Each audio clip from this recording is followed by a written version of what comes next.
주님의 이름으로 사랑하고 축복합니다. 오늘 온세토인데 또 하나님께 나오고 힘들고 어려운 시간에도 몸을 일으켜 나온 사랑하는 성도님들 주님의 이름으로 축복하고 간절한 기도가 응답되고 기대하고 예상했던 것보다 더 풍족하게 해주시는 그 놀라운 은혜가 있기를 간절히 소망합니다. 오늘 함께 읽은 잠언 18장 13절에서 24절의 말씀을 통해서 사연을 듣기 전에 대답하지 말라라는 제목을 함께 나누고 하나님 말씀을 증거하길 원합니다. 말보다 귀가 열려야 돼요. 먼저 잘 들어야 돼요. 캄보디아에 왜 갈까요? 간단합니다. 다 무슨 일을 하는지 몰라요. 1,000만 원 준다라는 말에 비행기를 탑니다. 그런데 캄보디아라는 나라는 30만 원에서 우리나라 한화로 30만 원에서 40만 원이 평균 월급이고 50만 원이면 중산층이랍니다. 한 달에 번. 그런데 20배가 넘는 1,000만 원을 준다는 거는 도대체 무슨 일일까? 그 나라에서도 못 받는 일을 왜 줄까요? 왜 갈까요? 속은 거죠. 낚인 겁니다. 안타깝죠. 총을 들이대고 3일 도착하면 3일 굶겨서 그때 이제 밥을 주면 짐승이 된다는 짐승 밥 먹고 무슨 일이든 시키고 무서워서 하고 그렇게 낚이는 건데 너무나 안타깝죠.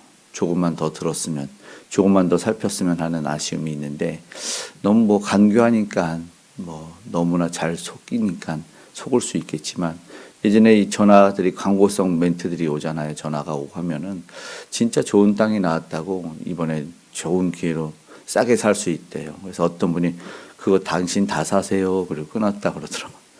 근데 요즘은요 어때요? 보이스 피싱이라고 하죠. 사운드 피싱이 아니고 보이스. 사람 목소리에 낚인다는 뜻입니다. 낚시질 당했다.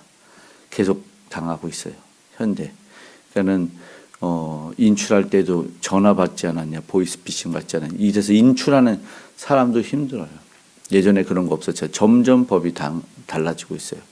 어떠한 교묘하게 개인정보들이 빠져나가고 참 세상이 아이러니합니다.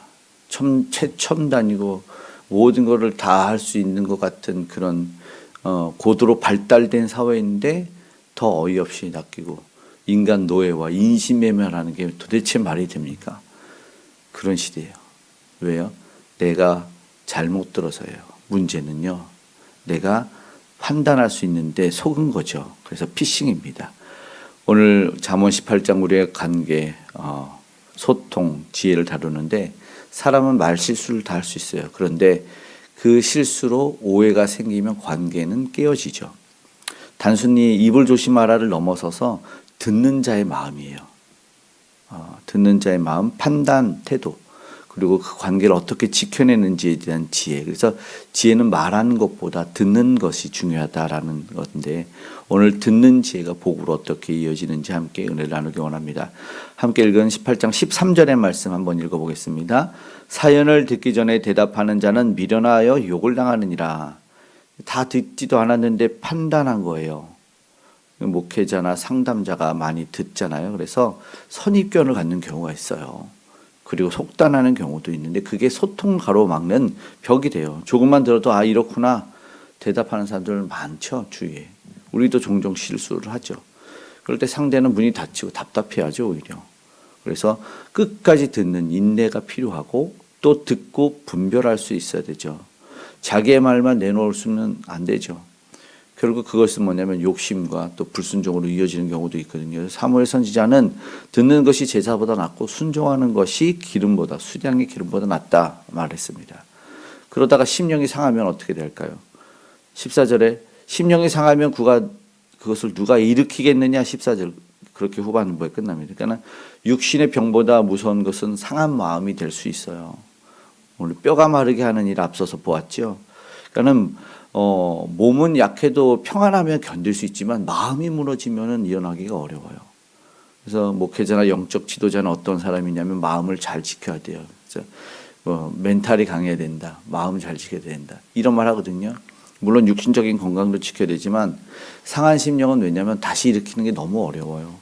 그래서 주님 먼저 우리에게도 이 수고하고 짐진 자들아 다 내게로 오라 해서 회복을 말씀하셨습니다. 오라고 하신 이유, 내 마음에 평안이 잃지 않고 영적인 스스로를 자신을 돌볼 수 있어야 됩니다. 굉장히 중요합니다. 15절의 말씀을 보니까 이렇게 말하네요. 읽어볼까요? 명철한 자의 마음은 지식을 얻고 지혜로운 자의 귀는 지식을 구하느니라. 지혜 있는 사람은요, 끝까지 듣죠. 조급해하지 않고 예단하지 않습니다. 듣는 가운데 하나님이 그 지식의 조각들을 모아주시고 잘 들어야 되죠. 그래서 잘 들어 하는 이유가 그래서 관계가 더 진실해지죠. 사람의 마음을 분별할 수 있어요. 그래서 말씀을 들을 때, 특별히 우리는 설교 말씀 들을 때, 책을 읽을 때 선입견을 가져서는 안 됩니다. 아, 저거구나가 아니라 먼저 열린 귀는 이 하나님의 지혜를 얻을 수 있기 때문이다라는 것을 알기를 원하고, 말씀드렸던 것처럼 관계 회복은 어떤 선물일 때가 있어요. 16절의 말씀, 선물은 그의 길을 넓게 한다. 결국 하나의 닫혔던 문 열리려면 또 존귀한 자 앞으로 인도한다는 하나님 앞으로 나아가려면 어떤 것이 있는가. 우리 인간관계에서도 한번 깨어지면 굉장히 회복하기가 어렵지 않습니까? 창세기의 가인은 처음에 창세기 4장에서 범죄한 이후에 에녹이라는 성을 지었어요. 단절이죠. 그리고 가다 놓고 갇혔어요. 오지 못하겠습니다. 도시의 의미라는 책에서는 도시 건설은 서로의 성을 쌓는 것이다 이랬거든요. 그래서 믿음의 공동체 안에는 이 서로 성을 쌓는 일이 안 생겼으면 생기지 않아야 되겠죠. 그래서 깨어진 관계는 회복하는 것이 너무 어렵고, 그리고 소통하기 위해서는 길을 만들어내야 된다. 다른 이들의 생각, 심지어 대적하는 이들과도 공감대를 만들 수 있는 것이 이 시대에 필요한 지혜다. 진정한 지도자는 그런 능력이 있죠. 소통을 잘해야 된다. 소통 강사라는 사람도 있지 않습니까? 자기의 말만 내뱉으니까 그렇죠. 대화를 통해서 사실은 우리 이야기하자, 대화 한번 해보자. 마음을 문을 열고 길을 열려고 하는 거죠. 근데 한쪽만 들을 때는 어떤 위험이 있을까요? 17절 말씀이에요. 읽어봐요. 송사에서는 먼저 온 사람의 말이 바른 것 같으나 그의 상대자가 와서 밝히느니라. 그렇죠. 우리가 종종 말합니다. 두 사람 말 다 들어봐야 돼. 앞서 말한 사람 말만 들을 때가 있어요. 그리고 판단하는 것이 위험하다는 거예요. 다 들어봐야 돼요. 일하고 1,000만 원 벌어온 사람의 말을 들어야 돼요. 벌으러 간 사람은 있는데 벌어온 사람은 없어. 이게 문제거든요. 그래서 다 들어봐야 된다. 사실이 다르게 보여요. 그러면 판단할 수 있어요. 모든 면을 균형 있게 봐야 돼요. 다 들어봐야 됩니다. 편견은 관계도 왜곡하고 그리고 공동체를 무너뜨리는 위험한 것이죠. 요즘에 SNS를 통해서 가잖아요. SNS를 통해서 정보를 들어요. 그럴 때 뭐가 필요하냐면 듣는 분별력. 어떤 연예인이 외모책 막 이렇게 외치던데, 외모책이 아니라 팩트책. 뭐가 진짜인가, 진실인가, 하나님이 그러한가, 원하시는가를 들어야 되죠. 그래서 도저히 모를 때 강한 자에게 쏠리고 말 잘하는 사람에게 끌려가고 소리치는 사람 막 이렇게 끌려갈 때 우리는 지혜가 필요한데, 하나님이 두셨던 것이 당시에는 뭐였어요? 제비 뽑는 일이었어요. 제비를 뽑아서 한쪽으로 치우치지 않고 강한 자가 다 가져가지 못하게 했어요. 18절에 그래서 말하는 것이 이거예요. 읽어볼까요? 제비 뽑는 것은 다툼을 그치게 하여 강한 자 사이에 해결하게 하느니라. 논쟁이 격해질수록 공정한 룰이 필요합니다. 나도 마찬가지죠. 내 것만 주장하지 않고 정말 공정한가? 이것이 정말 하나님이 해결사가 되어주시는가? 질서 속에서의 문제를 해결해야 되죠. 때로는 내가 손해보는 것 같지만 관계가 살아난다면 그쪽을 택하는 것이 지혜죠. 하나님은 공정한 제비를 통해서 다툼을 멈추게 하셨고 우린과 둠밈이라는 방법을 사용했다는 이 과거가 있었습니다. 화목하기 어려운 관계는 뭐 할까요? 아까 성의 이야기를 했지 않습니까? 19절에 그렇습니다. 읽어봐요. 노엽게 한 형제와 화목하기가 견고한 성을 취하기보다 어려운즉 이런 다툼은 산성 분비장 같으니라. 마음이 다치면 굳어져요. 가까운 사람일수록 상처도 크지 않습니까? 관계가 깨어지지 않게 미리 예방해야 됩니다. 사과는 빠르게, 회복은 꾸준히. 그런 지혜가 필요하죠. 그런 것이 뭐예요? 말씀드린 내가 듣는 마음, 그리고 그것을 통해서 말을 해야 되죠. 21절 읽어보겠습니다. 21절. 죽고 사는 것이 혀의 힘에 달렸나니 혀를 쓰기 좋아하는 자는 혀의 열매를 먹으리라. 장점도 있지만 단점도 있다는 말입니다. 말은 씨앗이고 열매를 맺어요. 한마디로 살리기도 하고 죽이기도 합니다. 뭐 우리나라의 속담이 있고 어느 나라에도 이런 속담이 있습니다. 우리 일상 속에서 뭐 신앙생활 속에서 가정에서 모두 적용이 됩니다. 우리는 말하기 전에 기도하고 말하고 판단보다는 축복할 수 있기를 소망합니다. 말에 무게를 느끼며 사는 삶, 그것이 지혜자의 길이다. 오늘 잠언은 이 개별 잠언이지만 하나의 관계 속에서 쭉 이어보게 됩니다. 22절의 말씀 읽어보겠습니다. 아내를 얻는 자는 복을 얻고 여호와께 은총을 받은 자니라. 하나님 안에서의 최고의 동역자겠죠.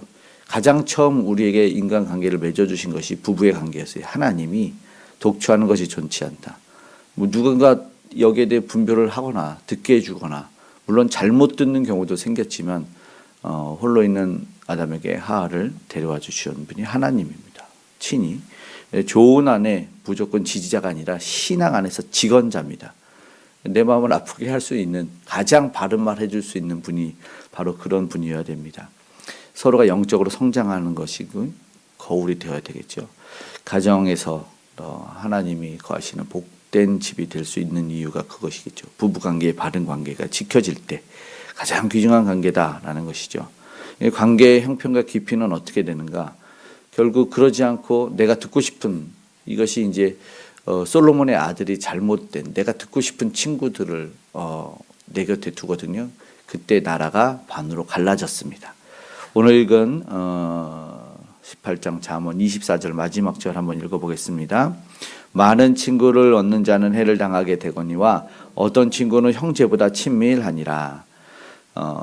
세상은 이 가진 자가 권세가 있지 않습니까? 근데 없는 자는 낮아지기도 쉬워요. 하지만 하나님 겸손히 듣고 진심으로 관계를 맺는 것을 굉장히 소중하게 복되게 여기시죠. 그래서 아는 사람 많다고 사실은 행복한 것 아니죠.